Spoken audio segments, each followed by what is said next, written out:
हाय. मला ना बऱ्याचदा प्रश्न पडतो की मी जेव्हा सोसायटीच्या बाहेर आवारात निघते तेव्हा गव्हर्नमेंटने जे फुटपाथ बांधले तिथे बनवले तेव्हा छानपैकी पेंटिंग केलेली असते, खूप छान छान झाडं लावलेली असतात, पण नंतर होऊन त्या झाडं सुकून जातात किंवा त्या फुटपाथची पडझड होते, त्याचं नंतर रिपेअर वर्क हे होत नाही, मेंटेनन्स होत नाही. तर यासाठीला कोण जबाबदार आहे? तर मला असं वाटतं की ना आपल्या म्हणजे हा माझा दृष्टिकोन आहे की खूप मोठ्या लोकसंख्येला पोचायचं असतं, त्यामुळे या गोष्टी कुठेतरी दुर्लक्षित होतात आणि मेन गरजांवरती जास्त लक्ष दिलं जातं आणि ही गोष्ट त्यानुसार बरोबरही आहे. तर मग ती वेळ कधी येणार आहे की आपण ह्या सगळ्या गोष्टींचं मेंटेनन्स करू शकणार आहोत? तर मला बऱ्याचदा असं वाटतं की ना मी माझ्या मुलीला शिकवेन. प्रत्येक पालकाने आपल्या मुलांना आज शिकवायचं की त्यांचं उद्या कसं असलं पाहिजे. म्हणजे माझी मुलगी जर घराबाहेर पडताना तिने चॉकलेट खाऊन कचरा तिच्या बॅगेतच ठेवायचा आहे, खाली टाकायचं नाही आहे.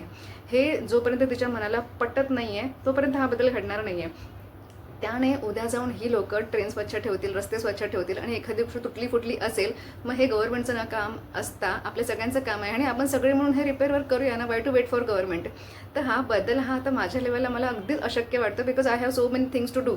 पण जेव्हा सगळ्यांना ही गोष्ट वाटेल ना, तेव्हा ह्या गोष्टी इझी होऊन जातील आणि त्या पुढच्या भविष्यासाठी आपण आज आपल्या मुलांना शिकवूया की काय करायचं असतं, कसं राहायचं असतं, समाज कसला असला पाहिजे आणि एकत्रितपणे ही समाज व्यवस्था कशी उभी राहिली पाहिजे. छोट्या छोट्या गोष्टी असतात ज्या मॅटर करतात, तर आपण त्या आज आपल्या मुलांना शिकवूया आणि बदल घडवूया.